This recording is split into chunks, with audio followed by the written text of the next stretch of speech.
Welcome back to the Family Gathering Podcast, where we talk about keeping magic in the family. I'm Joe. I'm Jonathan. I'm Ailey. I'm Val. And I'm Derek. And it's been a little while since we've all had a chance to really talk together, as what's been happening lately? Sick. That's right, our Infect player somehow managed to get poison counters on a lot of us here, and so we've been a bit down and out. But that doesn't mean we haven't had great ideas and things that we wanted to talk about, as we've finally found a way to connect digitally with each other. Now, today we do have a special guest star, and Jonathan, do you want to introduce our guest here? Our guest is Ari. She's my little sister. She beat me in Magic before. Yeah. Really? Yeah, don't talk about it. We don't talk about that. I haven't been able to beat you. Yeah, so Ari has been watching her older brother play, has been always excited and wanting to do the same, and often helps me out by playing cards too. And so Ari's going to join us, and she may give some comments throughout the cast, but we're kind of a little further extending our family gathering here today. So we do have a lot we want to talk about, and we want to make sure we don't forget. I have a lot. Jonathan has a lot too. I have a lot. But Jonathan, what is your card of the cast today? Because we want to talk a little bit about this one. So usually, some podcasts ago, because it's been a while, there's this one deck that I hated that you played, and it was the Sir Gwen deck. Well, recently I've been playing Sir Gwen and have been destroying you. That's correct. So my card of the cast is Sir Gwen, Hero of Ashvale, 3 random, 1 mountain, 1 plains, and 1 swamp for a 5/5 human knight with vigilance and menace. And whenever any equipped creature you control attacks, you draw a card and you lose 1 life. And just to let you know, I always forget that ability.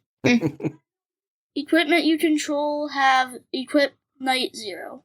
Got it. And why do you like Sir Gwen so much? Because I just put out all equipment, equip it all to Sir Gwen, demolish everything. Yep. So Sir Gwen is the Voltron in the Mardu Voltron deck, which we end up putting ridiculous amounts of equipment and killing the opponent with commander damage. So he was the real, true hero of the last time we were playing Commander, and one-on-one, he has been kicking my butt. So that's a good pick. Now, Ari, you also have a card of the cast too, don't you? Yeah. What is your card of the cast? My card of the cast is Dinosaur.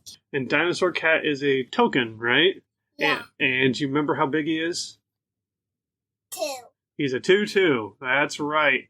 And we actually have a new deck we'll talk about here in a little bit that makes Dinosaur Cat tokens, of which Ari has contributed. And so thank you for your token for me to help work towards beating Jonathan, because that really is everyone's goal, to beat Jonathan. Yeah. Now, I understand Valentine and Derek had a chance to do a recording previously, and I understand there's a member of our podcast who's taken up quite a good interest in reading, and not just that, but good reading materials. And Valentine, do you want to talk a little bit about those great reading materials that you've discovered? I was more talking about your novel selection of The Phantom Tollbooth. Oh, his favorite book? Which is my favorite book of all time. Yeah. And I think there's a lot to be learned on that, and I know Valentine mentioned some of it on the last cast. I will just add, yes, I listened. Any of our listeners have children that enjoy good books, definitely want to be visiting. But along with that cast, there was also some mention of some plotting to destroy me a little later on. That has changed, sorry. You're not destroying him. You're destroying me. Yeah, so Jonathan has taken the Voltron deck, so now we need all attention on him to destroy him at the next time we have a commander round. Really, Jonathan? I had a whole plan and everything. She did. And he'll probably be playing Infect. No, I think after this week, I'm done with anything related to disease or infect or anything of that nature. Yeah, infect can get put away for a while. Yeah, no thank you. So instead, the newest addition we have to our commander collection is Cycle in. Commander Cycling. And for the record, we have officially actually purchased an entire real Commander deck. That's It was right, like 100% real 75 cards. cents for like every card. How does that feel? Kind of feels good, except today I tried to buy the land base for it and realized the lands I want are $12 each. 23 too. One Wow. of them was $23. What lands are those? Tried to get the foil old bordered basics, so the ones from like Invasion, Yeah, those aren't cheap. Odyssey. Yeah, they were in the land bin of our local game store. And so I pull them out, and I'm like, okay, well, let's see, 10 cents here. Maybe they'll charge me 50 cents. And they're like, yeah, that island's $12. And I'm like, huh, that's weird. It somehow made it back to the box. Because that wasn't going to So happen. he literally just got like normal old islands. And So mountains. I'd say pluses and minuses. Pluses, obviously, they're the real cards, but the ones I've been making for our decks all have like themes around them. So all of the land have the same style, and so all of the dual lands have certain styles. All of the pain lands had certain styles. All of like the commander style lands had styles. Now I kind of have a mishmash of, well, they're all still the full text lands, but even though they're mine and they're real, I don't know. I still don't know that it added too much to it. But when it came down to I could spend 40 cents on a proxy or 62 cents on the actual card, it just kind of made sense to be making our own. Yeah. Also, you can't forget that we got a real foil Sir Gwen. Yeah, but we Ooh. got the foil Sir Gwyn to beat you all with the next time we get Dun together. dun dun. So that is the new deck, in which the cycling deck is all about Cycling. cycling and just having a lot of Bingo. fun and shenanigans. It is a red, white, blue deck using Gavi, and Gavi is not in front of me, so he might be a future card of the cast. I think so. But it does allow you to do a lot of shenanigans, which is pretty much just doing a bunch of cycling. And then finding a way to get that cycling to actually turn into a win, which I'm still working on because someone keeps beating me with Sir Gwen. Beat you, I beat you. Yeah. Along with that, we do have another commander deck that's in the mail. It's called Group Hug. Yeah, it's with the commanders of Flying Hippo, I've been told. Yep, it is a flying hippo, and the whole premise of the deck is it helps everyone and makes all of you better. Actually, he wants us to fight each other so that we won't kill him. So I say target him so that he, yeah, you But- get what I'm saying? But I'll be the player that gives you extra cards, extra life, extra tokens, extra land each turn. Okay, maybe I'm I'm gonna going to go be everyone's with best Joe. friend. Yeah, see? I'll buy your love. Because That's the whole point of this deck. I will kill you with Sir Gwen. if Joe gives me extra land and I play my landfall commando deck, I could put like who knows how many 3 lands in 1 turn. Well, it's up to you and what cards you have as far as the ability to play those lands, but I'm going to give you extra mana each turn in particular. And yeah, extra mana, extra cards, extra life, extra tokens. So, I don't like the But- sound of that. It's always has a butt in it. we'll see. That one butt. Yes. But you lose like all your life in the very end. It might have some hidden win conditions in there, but we'll figure those out later. Anywho, along with looking at decks, there was one big thing that Jonathan did over the last few weeks since he was recording, and actually kind of furthers what we talk about in this podcast. It does. And what is it that you did? I taught my mom how to play Magic. Ooh. Was that easy? How was teaching your mom how to play Magic? It was good for me, kind of bad for her. Maybe because I played Atog and started demolishing her with Atog, which she did not enjoy. And then I played Ninja and got her with Ninja a couple times. So, Now we just need to have SBM play Magic. I'll teach her. So when you were teaching Mom how to play Magic, what were some of the things that Mom learned right away? What was really easy to tell her about The life. the life? Also, well, getting the app on the phone wasn't easy. Oh, the life track? Yeah, but It wasn't Life easy, was or easy it was for her? easy? it was. She also didn't go for companion. I guess she went for some knockoff magic. Oh. Because we did not know what it was called. Yeah. And then To be fair, it's the first time Wizards of the Coast has made a good app. This is true. And then the land she didn't really understand at first. And another thing she didn't really understand is like the 1 on cards, or like the 2s that mean like random. Oh, the Yeah. random mana. Yeah, the random mana. So the 1s and the 2s on the cards where they can pay any mana, that was a little confusing That was for a her? little confusing because she didn't understand. And then, That they can be random? yeah. One thing that she caught on to a little quick was I showed her how. So you see, right here on the plains, there's a sun. There's a sun on this card. So with this sun, you can tap it and play this card for 1 sun. That was kind of easy after a while. So maybe the lands that I used Yeah. that are mainly the full text ones are And the ones then where you tap. I played a lot of decks with her. And some of them, it was super late, so we had to do it quick, and I didn't have enough time to always explain to her what the deck does. So she's like, so why not we just play it? And if I have any questions, I'll ask you. I think in total with new decks, I think we did like 3 without me explaining to her.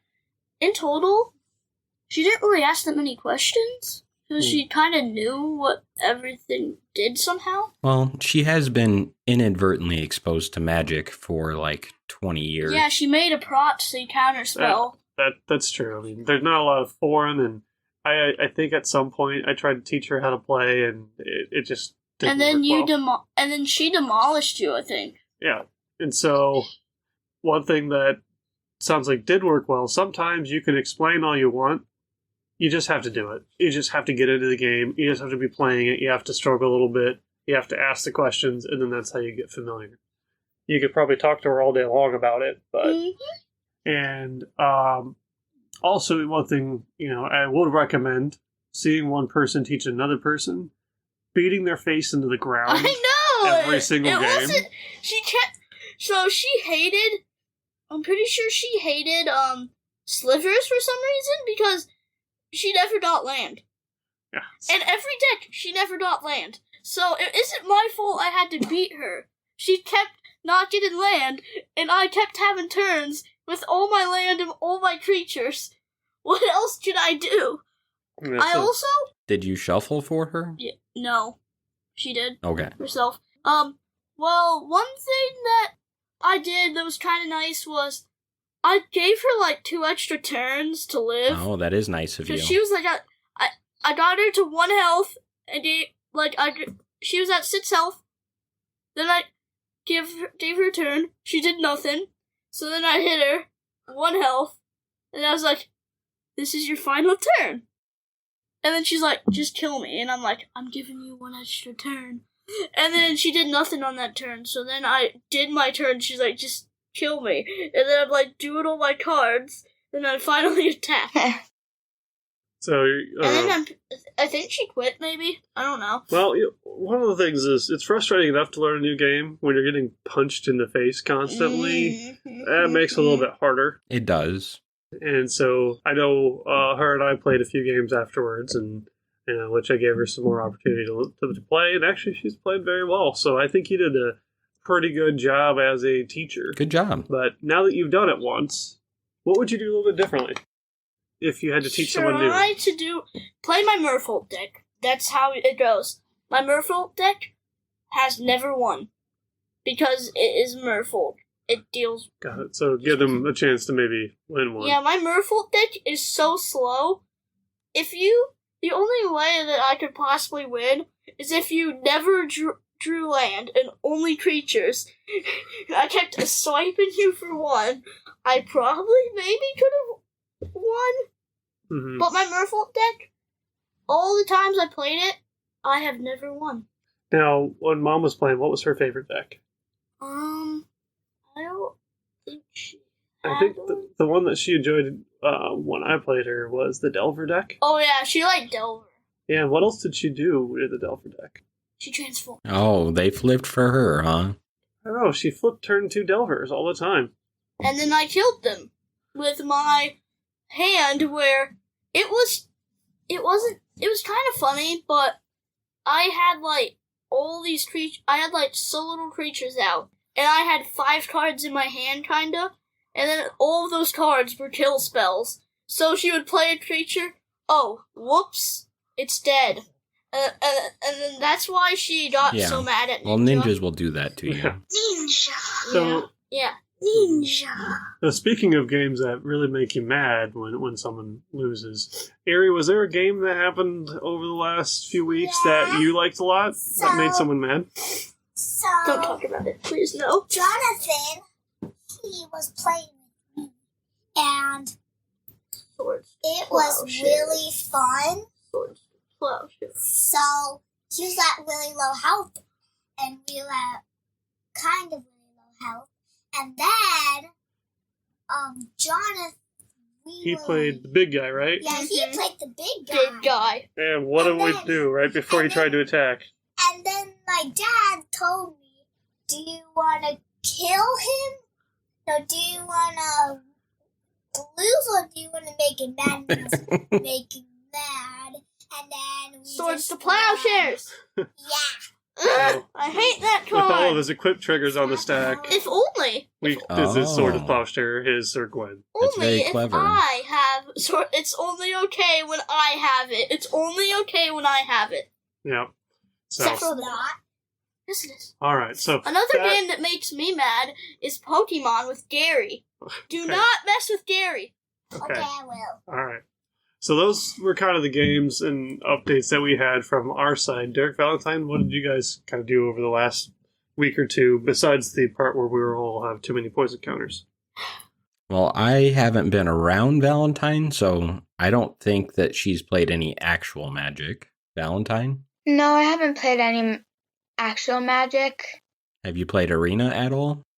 I haven't. Okay. So, I have been pretty much stuck in one bedroom to try and not get other people infected. But because of that, I built Yawgmoth Historic on Arena. Nice. I currently have a 36% win rate. 1 out of 3 is 1 out of 3. Yeah, it's 1 out of 3. It's good. It's not bad. Now, how does Historic differ from some of the other formats that we've been playing? So Historic is only about the last 4, maybe 5 years of cards total, but you can play any rarity. And they've added some random stuff here and there. So you have a really good land base. You have like the shock lands, fast lands from some of the newer sets. So the land base is good, but the overall power level of the cards is not necessarily something like Modern, Legacy, or even Commander. The deck is... With that, the meta I know is different. Yeah, the meta... So I actually talked about this on Cantrip Cartel a little bit. The meta is very life gain heavy and has been for like 6 months now and just keeps getting worse in my opinion. So, Soul Sisters? Like Soul Sisters Yes. times 5. Ooh, sounds good. Like I've seen people on Historic gain more life than your Commander life gain deck. Not possible. Not possible. I've seen too much life gain. Oh, they're doing it. Is it more than Marinara though? 200 health. Yeah, I've seen more than 200. That's a What? lot. They can never beat Marinara. Sure they can. Have they gotten more than like 1,000 rat tokens? No. Yay! A win Those are for the me. limitations of Historic. There you go. A win for me. And so with the Yawgmoth deck, I guess, how has that inspired your Commander deck? So I have so Yawgmoth in Historic is black-green, and I have the Belby Commander deck. I'm in the process of changing that a little bit to incorporate some of the Yawgmoth stuff while still having my actual Yawgmoth deck. But my actual Yawgmoth deck is going to be very, very heavy -1/-1 counter themed. Mm-hmm. Nice. By the way, you never told us what colors your group hug is. We're going to learn about that next time. Next time. Okay. It's group hug. It should be all 5. It's not. The hippo's only 3 colors. I know it's not. Now, Valentine, I hear you've also been updating your commander deck, too. Yes, I have. What sort of improvements can we see over the next time we get together? More creatures with better abilities, but I don't think any of them have the ability that I wanted. They might. None are actual, like, landfall creatures, but they help you get land, don't they? Yes. So they help you search. Yeah. And I added more land that can help me get more land. And what did we learn about your commander deck the last time we adjusted it? I had more than one thing. I had land with another. Yeah, you had multiple cards that you had multiple copies of. So, just a reminder to everyone out there playing Commander, you can only have one of a card other than basic land. So that's why I remember us playing. We're like, that land looks really familiar. Yes. Because it's the same as the land right next to it. And I guess also is the same land of a few others that were in there. Also, Matthew, if you ever play him, his sliver deck, he added 2 cards That were the same? of the same type, which he made a big mistake. Yeah, so our commander guru did slip up a little, but also, Matthew would be the first to tell you his number 1 rule magic is cheat. Oh, except for Rat Colony, which... Not that we encourage that. Not that we encourage that, but he'll just say Rat just Colony cheat. should be banned. You can have more Jonathan. than 1 in Commander. Yeah. Now, speaking of ban, I know there's also been a lot of announcements between the last time we've got to get together. So I wanted to kind of segue into that using Jonathan's mom. Oh, really? Now, So the Pauper ban that was announced was on a Thursday? think so, yeah, because I think you guys started playing on a Wednesday, Jonathan, and then I think that next day is when she really started Rage. Or maybe it was Friday. Maybe it was a Friday. So it was about 3 days after Jonathan started teaching his mom, I believe, that the ban came out. But it was around the day of teaching her that she texted me and said that a certain card should be banned. Yeah. So, Derek, why don't you talk a little bit? How does the whole banning thing work in Magic? So it's changed a little bit over time. Right now in Pauper, and I think this is a good idea, there is actually a committee of various content creators, professional players, and just kind of rules people that are advising Wizards of the Coast on what should or shouldn't be banned. That committee was just recently formed about a month ago, and after a few weeks, they went to Wizards and said, we believe these cards should be banned. There's usually a little bit of a time lag. Once the announcement comes out, you have somewhere between 1 and 5 days to make the adjustments, depending on if you're playing in paper or online. In this case, they banned 3 cards, which means those cards are no longer playable in Pauper. Yeah, and to be clear, I mean, that's also for Wizards of the Coast sanctioned events. It's not, if you want to play with them with Yes. your own group, go for it. I mean, that's always house rules. You play whatever you want to play. House rules, yeah. But if you go to a tournament, But that's for any...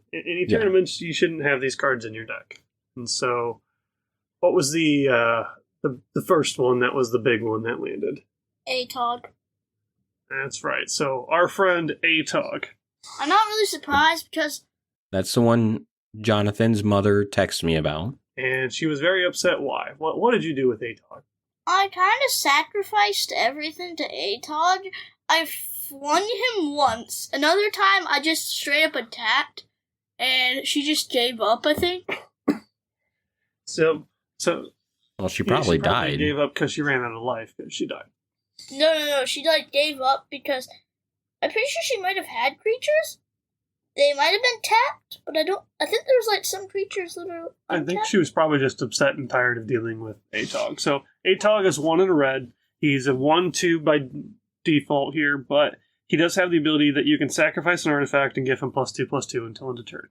Now, Atog, I think, originally came out in Antiquities, which was the 4th set that came out, I want to say. And then... if it wasn't the 4th, it was definitely around there. And then really kind of stuck through as a staple, beginning with, I want to say, Revised. I think he made it in, and then Unlimited, I think he was in 4th and 5th. And then he disappeared for a little while and showed back up in Marauden. And then I think Marauden was his last printing, unless he made it back into some of the cycles. But Atog's been around for a long time. Now, at the time that Atog was printed, artifacts were present, but they weren't your whole deck. Since Marauden, who introduced... No, they were nowhere close. Marauden introduced artifacts as lands, which was a stupid idea, Wizards of the Coast, but they did it anyway. And with that... Indestructible lands. And then they made... never should have been created because of your living land deck. They're unkillable. Exactly. So with that, and we do have our good friend Matthew who'll talk a lot about, when he talks about bans and restricted, he's over at Cantrip Cartel.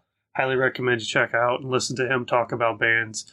As there's a lot of validity about why Magic would want to ban something. In this case, Atog, he's existed forever, but the game has changed around him.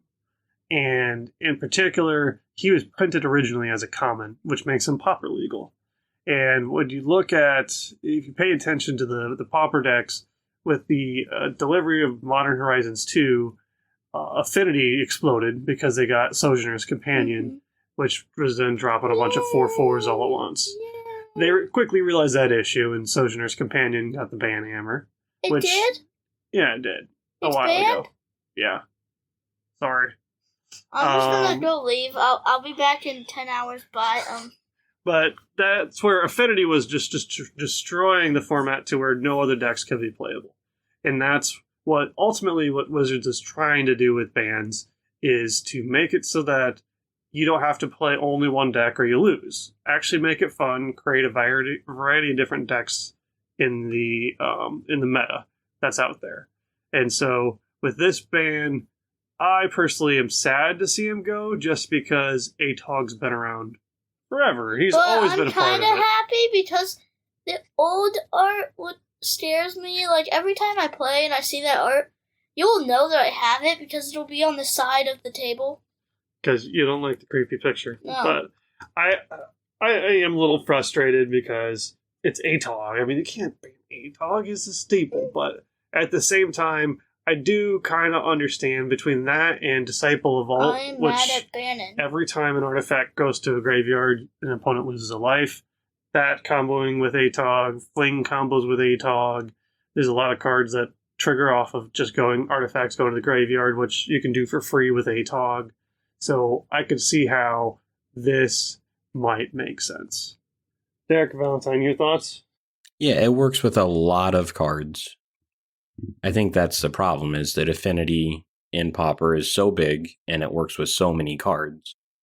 So unfortunately we had to say bye to that one. Now, on the plus side, I was quickly rereading through their reason, and they did say that with the ban of Atog, there's a chance that Sojourner's Companion could return. Ooh. Good.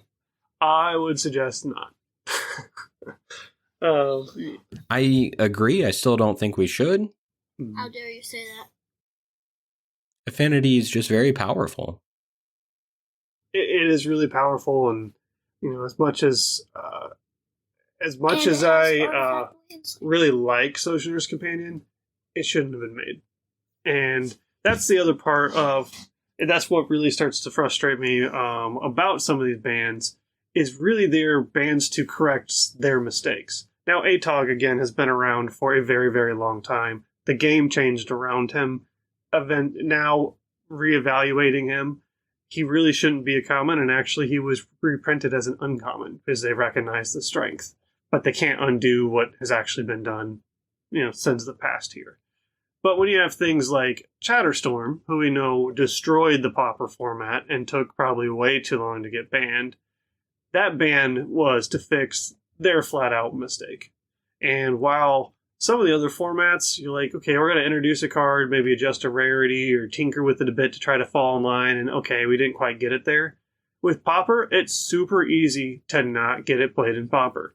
Just don't make it a common. Yeah, just don't make it a common. And that's where Sojourner's Companion, they made it a little bit better than Mirror Enforcer. They could have always bumped that to an uncommon. When it comes to Chatterstorm, any card with the word Storm on it, Wizards is smart enough to know any card with the word Storm on it is going to get used or broken at some point in the future. So make it an uncommon to not break the proper format. Come on. No. Don't come on. Uncome on. The next one that's banned, I don't know why they did this. This card, I've played in a lot of decks. I don't get it. What's that card, bud?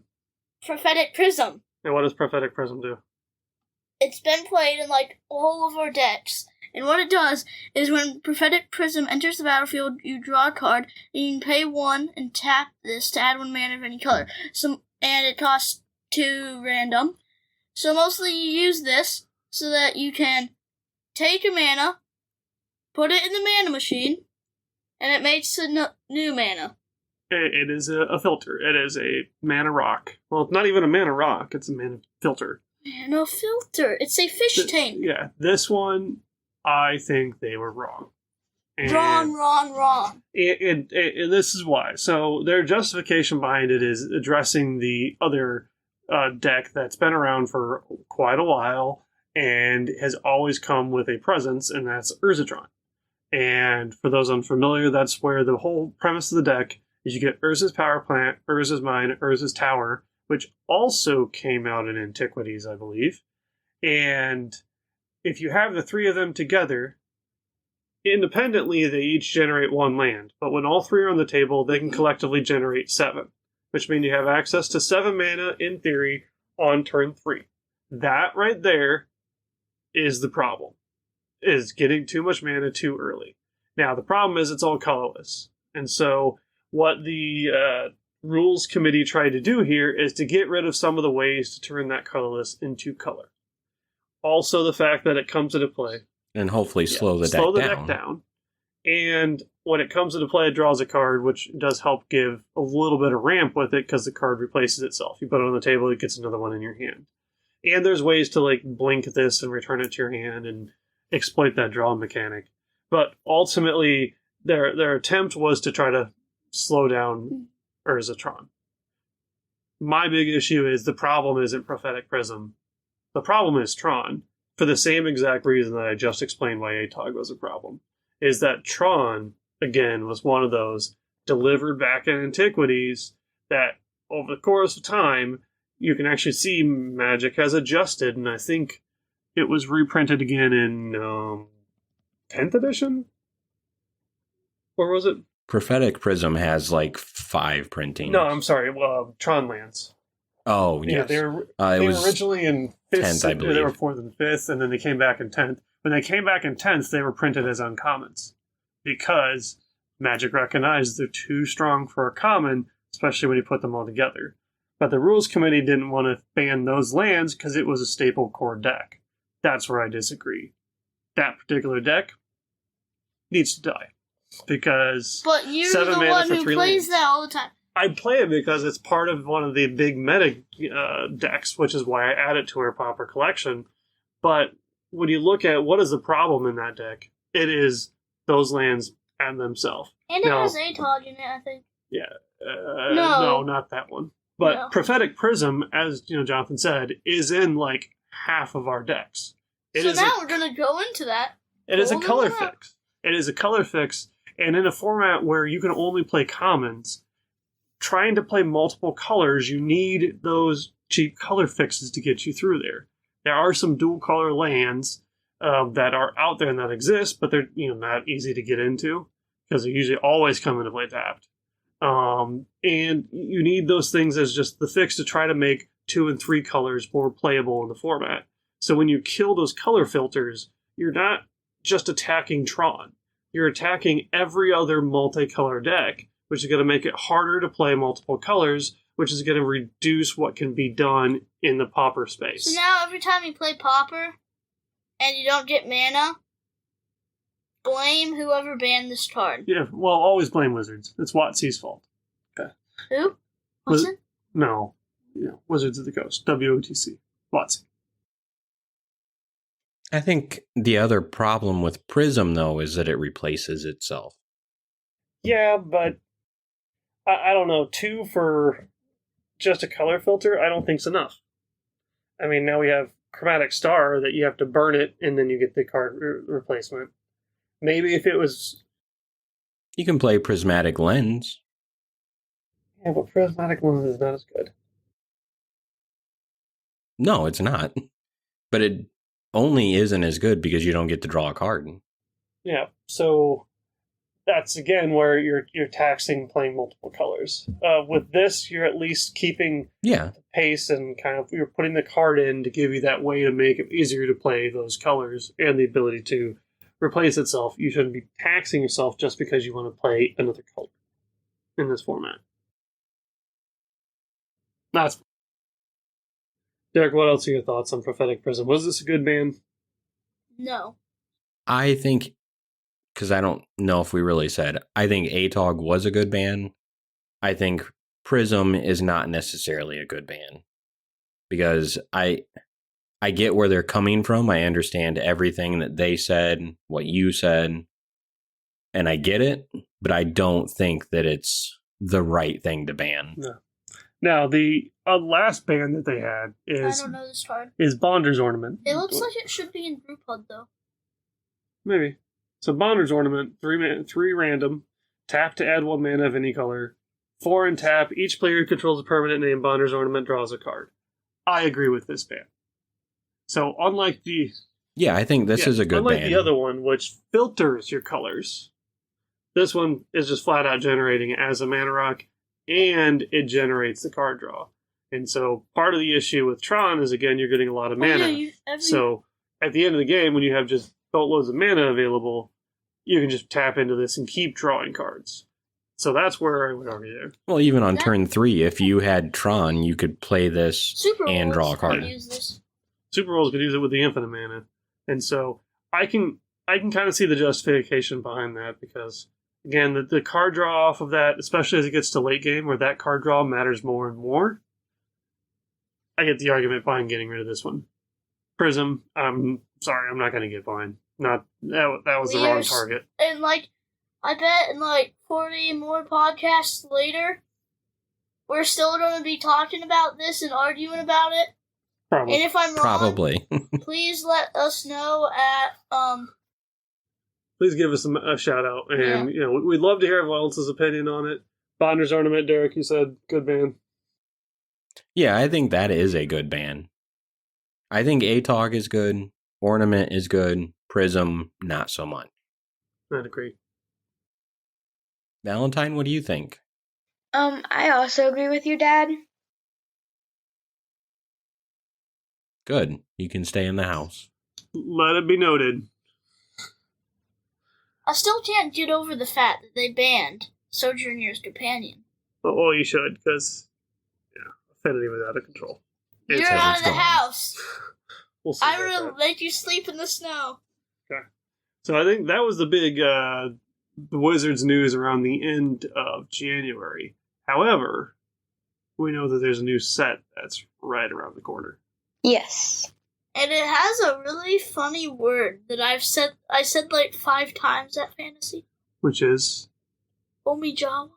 Kamigawa. Yeah, Kamigawa. I said that 5 times at Fantasy. Omijawa? What? Okay. So Kamigawa is the plane that that they visited for 2 sets, or they did a full cycle in Kamigawa. They did a full cycle, so that was back when they did 3 sets. Yeah, which was more on like the historical Japan around the ninjas and the samurais and the rats, of course, because there were a lot of rats. And so now they're coming back to it, I don't know, a couple millennia later in the new steampunk, really the Shadowrun universe. Cyberpunk, not steampunk. Yes, cyberpunk. Forgive me. One's gears, one's neon lights. And now they're coming back with a whole new set. And I think you and I have looked at some spoilers. I know. Me. You have. I have, because what have Derek and I had to do all week but lay there and find things to keep us busy and not go insane. For one entire week. Yeah. Wasn't easy. With that, we've looked at spoilers. I think I've showed you a few, Jonathan, but I know, Jonathan, you and Derek have been the ones kind of checking out some of these new cards coming out. Yeah. I would gladly look at them after this podcast. Ding, ding, So, ding. with that new set coming out, a lot of new spoilers, and I think the full spoiler list have dropped. And so, we'll all kind of do some deep dives, do some research, and then next time we huddle together, we'll have a whole lot to talk about of the new set, and maybe soon might actually we might be opening it for the pre-release side. So, Yay. all that to come, but for now, we're all tapped out.